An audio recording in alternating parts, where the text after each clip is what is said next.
नमस्कार, आदाब, सत श्री अकाल। मैं लाया हूँ आपके लिए आज 100 रुपए की जानकारी। जी हाँ, 100 रुपए के नोट की जानकारी।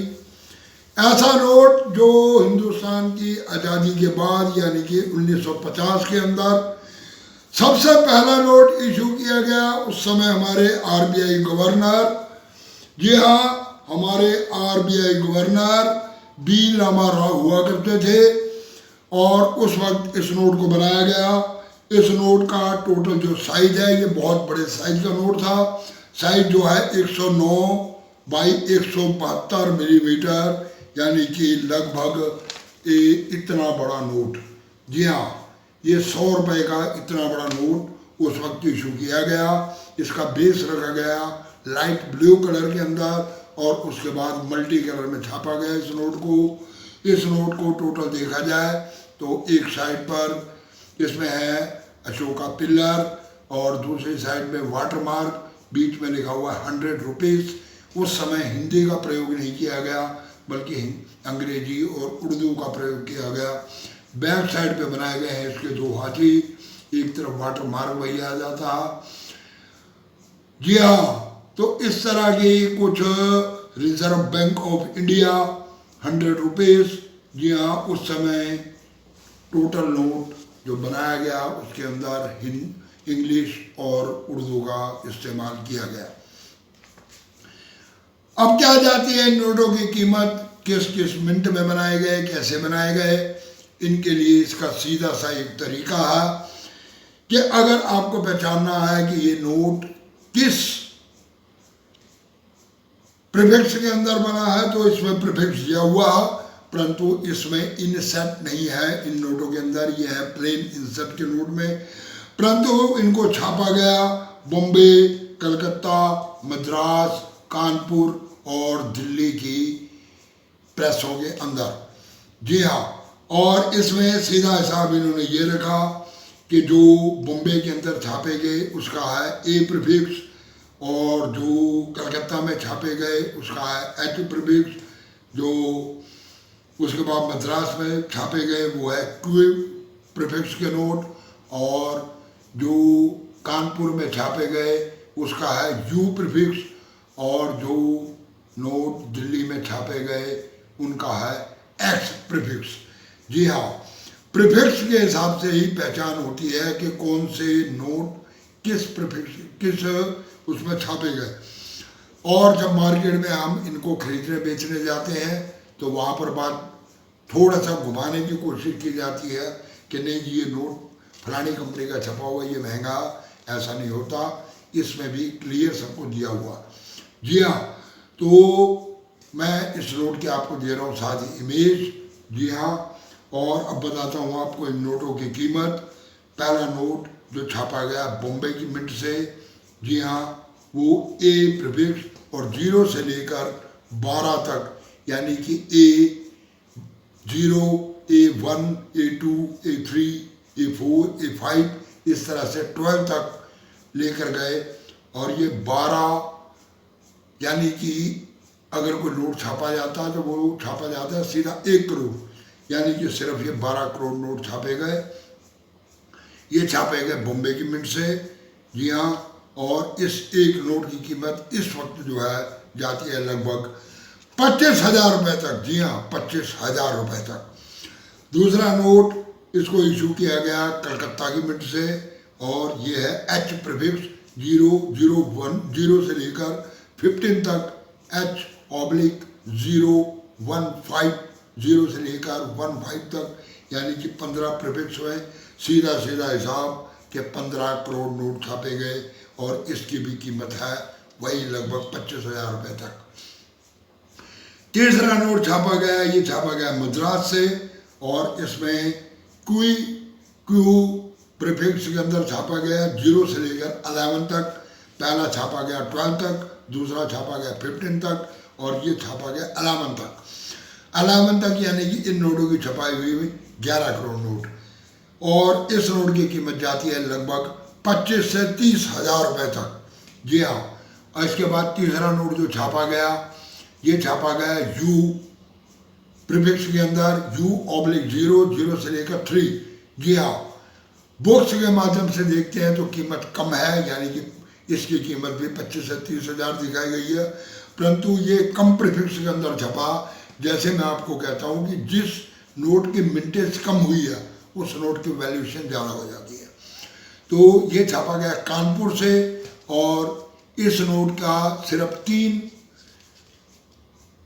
सीरीज के अंदर 3 करोड़ नोट छापे गए, और इस नोट की मेरे हिसाब से कीमत इस समय होनी चाहिए कम से कम भी 35 से 40 हज़ार रुपये तक। और इसके बाद तीसरा नोट जो पांचवा नोट जो छापा गया वो छापा गया दिल्ली की प्रेस से। जी हाँ, और वो छापा गया X प्रीफिक्स X/0 से लेकर 4 तक।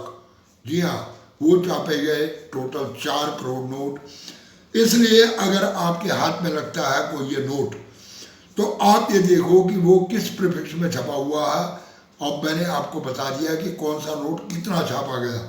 दोबारा सुन लो, पहला बॉम्बे छापे गए 12 करोड़ नोट, दूसरा कलकत्ता ये छापे गए 15 करोड़ नोट, तीसरे मद्रास वो छापा गया 11 करोड़ नोट, परंतु उसके बाद जो कानपुर और दिल्ली में छापे गए वो छापे गए 3 करोड़ और 4 करोड़ नोट।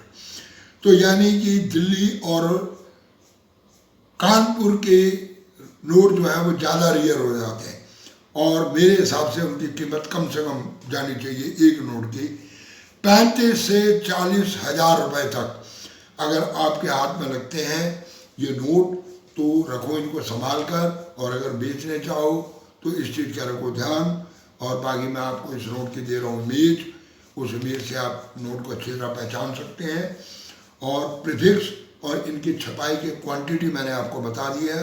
अगर आपके पास ये नोट आते हैं तो इस क्वांटिटी का ध्यान में रखकर इसके रेट का तय करें कि हम किस रेट के ऊपर नोट ले रहे हैं या किस रेट के ऊपर नोट बेच रहे हैं, इनकी छपाई कितनी हुई है। इसके बाद बी रामाराव के ही आगे और नोट छापे गए इन 5 नोटों के बाद, और उनकी मैं आपको जानकारी दूंगा कल।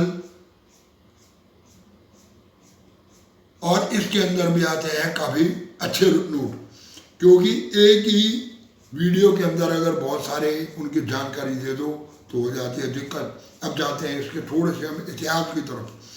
जी हाँ, 1950 यानी कि जितने भी सिक्के छापे गए, नोट छापे गए, उस समय हमारे देश की करेंसी की वैल्यूएशन थी 16 आने का 1 रुपया और 4 पैसे का 1 आना, यानी कि 64 पैसा। तो ये जो 100 रुपये का नोट छापा गया, ये भी छापा गया इसी सीरीज के अंदर, यानी कि 64 पैसा पर रुपीस के हिसाब से 640 आने का ये नोट का हिसाब किताब बनता। यहाँ 160 आना, 160 आना, सॉरी 1600 आने का ये एक नोट, परंतु 1957 में नॉमिनेशन की गई दोबारा, और उस वक्त 1 रुपये की कीमत कर दी गई 100 नए पैसे। जी हाँ, उसके बाद जो नोट छापे गए वो 100 नए पैसे के हिसाब से छापे गए। इस वक्त जो नोट छापे गए वो आना सीरीज के अंदर ही नोट छापे गए, चाहे उस समय तक सिक्के बने या नोट बने। तो ये थी 100 रुपये के नोट की पूरी इन्फॉर्मेशन। अगले 5 नोट आपको बताऊंगा मैं कल, उसके बाद अगले 5 नोट बताऊंगा मैं आपको परसों। इनके लिए 3 अलग अलग वीडियो बनाऊंगा, क्योंकि नोट है ये बहुत ज़्यादा रेयर और इनकी छपाई हुई है बहुत कम। और ये हिंदुस्तान के पहले नोट हैं, ऐतिहासिक नोट। मैंने जब जॉब करी 1974-73 के अंदर, उस वक्त मुझे सैलरी मिलती थी 120 रुपये, परंतु उस वक्त कभी भी 100 का नोट हमारे हाथ में नहीं आया। जी हाँ, उस समय जो कैशियर पैसे लेकर बैठते थे वो 10 रुपये के नोट, 5 रुपये के नोट, 2 रुपये के नोट, 1 रुपये के नोट और उसके बाद चिल्लर, ये सब इकट्ठे करके हमारे को पैसे गिन के दिया करते थे। क्योंकि अगर उस समय वो देते थे 100 का नोट तो पब्लिक ये कह देती थी कि ये 100 का नोट हम खुले कहाँ से करवाएंगे, बाजार में खुले नहीं मिलते, हमें खुले पैसे चाहिए। इसलिए वहाँ जो नोट मिला करते थे वो सारे हम लोगों को चिल्लर के अंदर नोट मिला करते थे। 10 रुपए के नोट, 5 रुपए के नोट, उस समय 20 रुपए और 50 रुपए का नोट नहीं छापा जाता था। उस समय 10 रुपए के बाद सीधा होता तो 100 रुपए। यानी कि ये लगाओ कि 1950 के अंदर 100 रुपए का नोट सिर्फ कारपोरेट जगत के पास होगा या बहुत रईस आदमियों के पास होगा। आम व्यक्ति की पहुंच में 1950 में ये 100 रुपए का नोट नहीं था। उस समय हमारे पिताजी बताया करते हैं कि 12 रुपए से 14 रुपए की 100 किलो गेहूं आया करती थी। जी हाँ, और 15 रुपए के 100 किलो चने आया करते थे। वो वक्त था जिस समय ये नोट छापे गए। एक बहुत गहरा इतिहास, अगर है आपके पास तो रखो इसको संभाल कर, और अगर बेच रहा तो आपको मैंने रेट बताए हैं, इसी हिसाब से करो इन नोटों की कीमत तय। जी हाँ, वैसे ऐतिहासिक वस्तुओं की कीमत नहीं होती, इन चीज़ों की डिमांड और कंडीशन के हिसाब से लगता है इनका मूल्य। जी हाँ, तो वीडियो को देते हैं विराम, चैनल को कर दो सब्सक्राइब, वीडियो को कर दो लाइक, दबा दो बेल आइकन की घंटी और कर दो वीडियो को इधर से उधर पूरी वीडियो देखने के लिए धन्यवाद।